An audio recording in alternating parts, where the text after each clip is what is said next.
So what we got here is a 1992 action. What's going on, guys? Back at it again with another episode of Junkyard Bully Belt. Why does always some shit have to happen when I'm filming? Let's try this again. What's going on, guys? Back at it again with another episode of Junkyard Bully Belt. And in today's episodes, we're gonna talk about the new car that I got. Not this car. We're gonna compete against this car. We'll talk about it right now. So, competition, you say?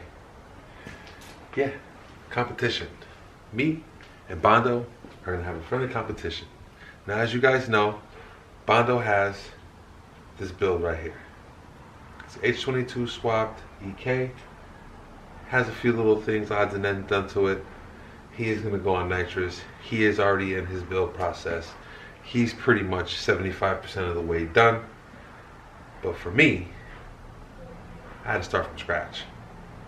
So, before I show you what I got, how about you guys go down in the comments below and comment what you think I got to compete against this.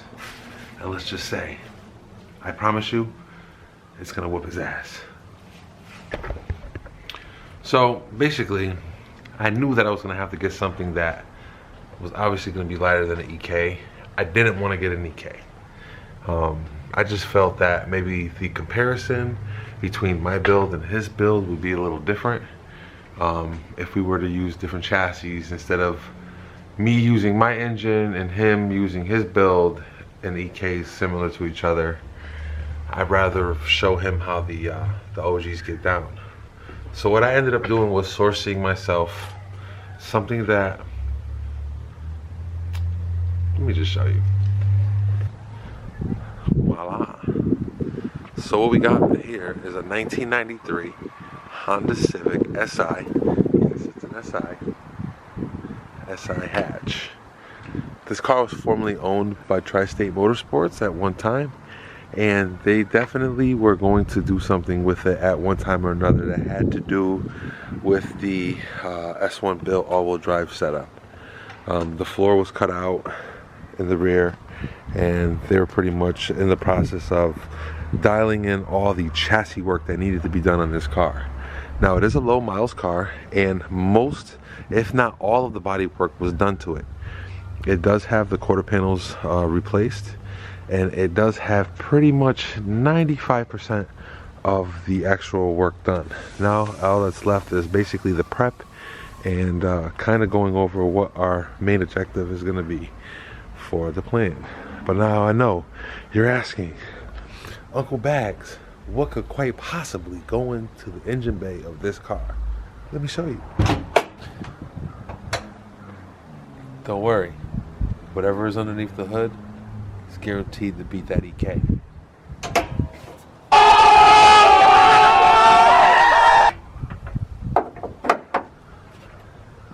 Now, as you can tell, there's nothing in here.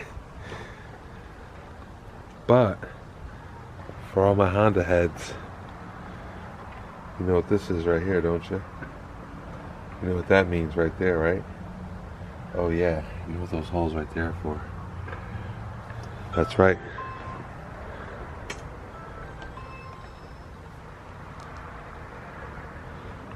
Thanks for fucking up my video. Yeah, Daddy.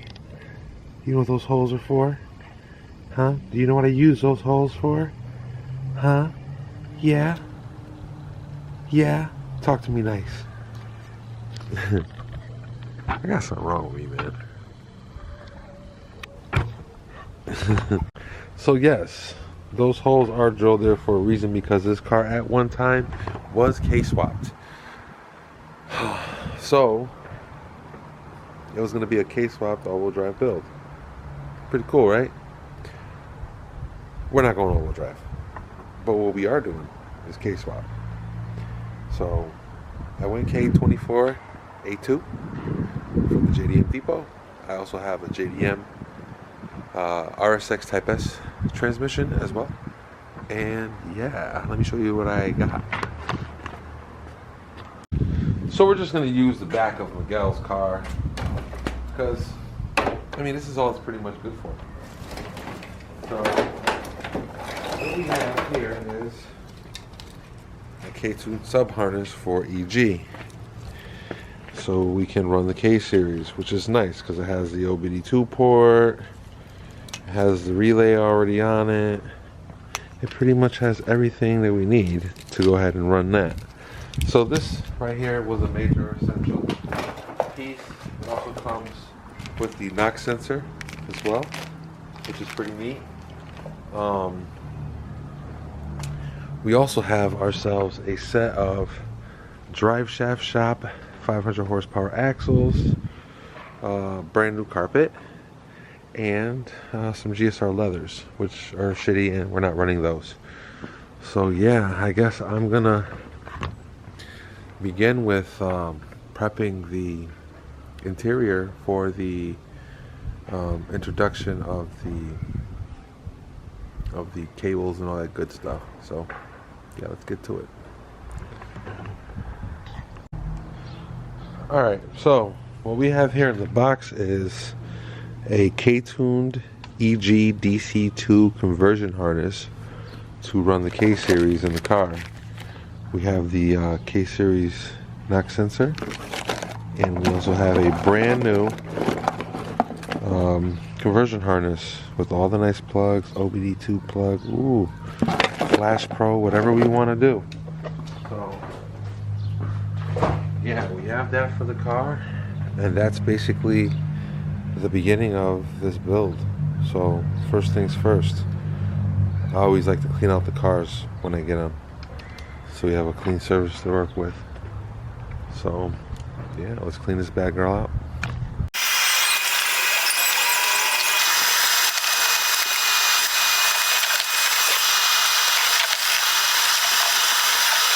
Now I like to use these ends right here with the bristles on it with my little shop vac to get in those edges and stuff, you know. Alright, so now that we're done with that, we're going to get ready to start working on the bottom of the firewall to get those passages open for the introduction of all the harnesses and stuff. So let's get to that. Now don't mind the music in the background because the neighbor's listening, trying jamming out, but yeah, as you can see, we're pretty clean in here. There's a few spots that I don't like that are raised up like this. There's one here, and then there's one over there by the driver's footwell. So I'm just gonna go in here with my my body tool, kind of just lightly hammer this down.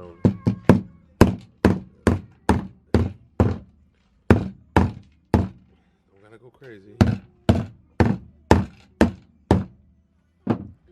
And honestly,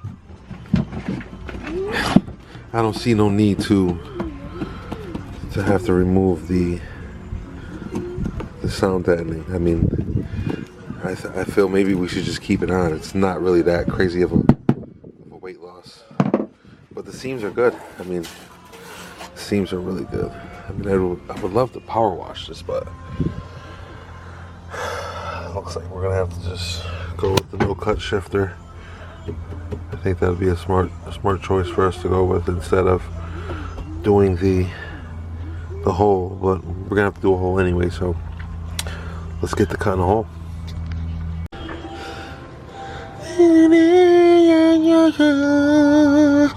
So what we're gonna do is we're gonna drill a hole right through here. It's easier to do it through the bottom than it is through the top. So I'm gonna just go off this hole right here. It's already there. And yeah, cut this hole. Fun begins.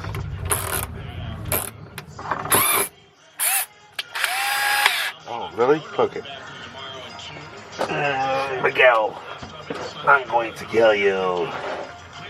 Well, Miguel fucked me again, so I think he's trying to sabotage this build. Huh? I don't know.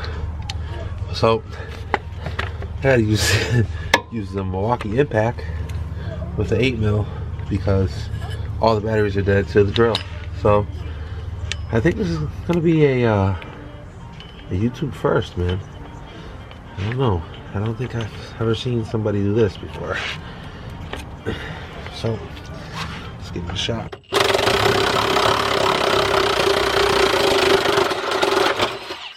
Voila.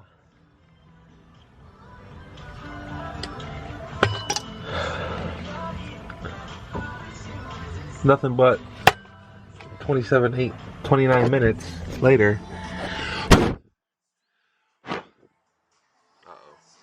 Sorry. And we have our hole. It's a nice, pretty hole. Yeah. So now we're gonna clean up all these edges with a file, so there's no burrs. And then we're gonna put like a little ring cap that goes in there. Pretty neat. And this is why it's easier to cut from underneath, because imagine me trying to cut this hole, even though I nicked this just a little bit.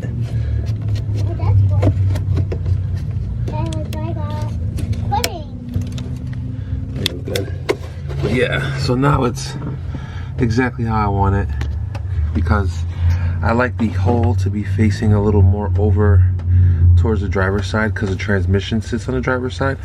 So when we run the cables, it'll be a little more smooth transition from under here out through to here, which is going to be the next thing that I have to remove. So yeah, let's get to that.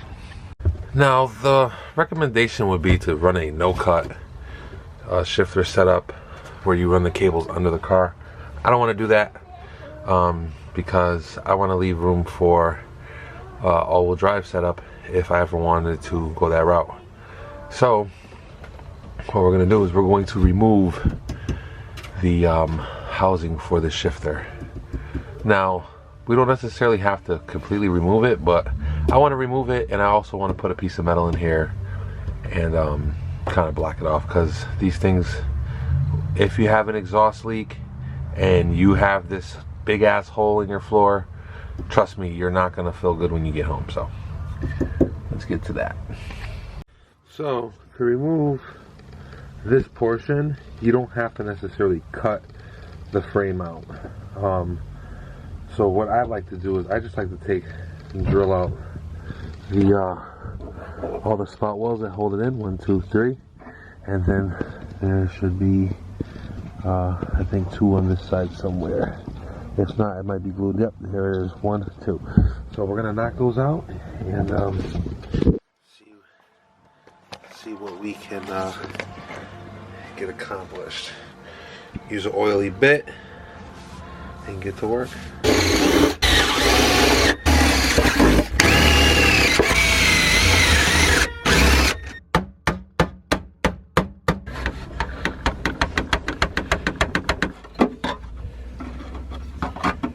And voila, piece is out. So obviously this was a lot easier than trying to get a sawzall and cutting it out. We're never going to use it again, so the hell with it. And the floor has a nice flat hole now, and now we also have 2 places to run studs. So we're going to clean this up, and we're going to make a plate, and we're going to weld the plate onto top of this and call it done. Alright, so what we got here is a little piece of aluminum. Got some rivets, traffic gun. And what we're going to do is we're going to just basically cut out the shape and cover this piece up right here. Wow, it's crazy. I found this in my basement with this right next to it. What a coincidence. Alright, so best way to cover the hole is to basically just take the material and cut around and score my marks, cut it around, drill my holes, and make it happen. Now that I have my score marks, what I'm going to do is I'm going to take these scissors and I'm going to cut the material to the according size. Voila. Alright, so with a little bit of finessing, we're all set. It's ready to go. what we're gonna do is we're gonna drill out some holes. We're gonna get those ready for the rivets, and we are going to also RVT around all of this to kind of, you know, just 100% seal it. And the reason why I'm leaving these here is because I can make a bracket that can thread into here to hold the shifter assembly. So yeah, let's get a drill bit. So we're gonna just run this black RVT.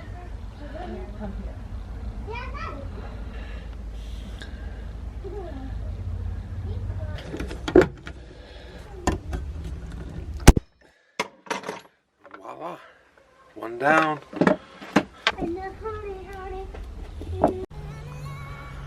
So the battery died, but it's been seam sealed, complete. Absolutely no leaks. I'm gonna wait for it to kind of fall flat and smooth out a little bit, and then we are going to hit it with a little bit of primer, and it will be done.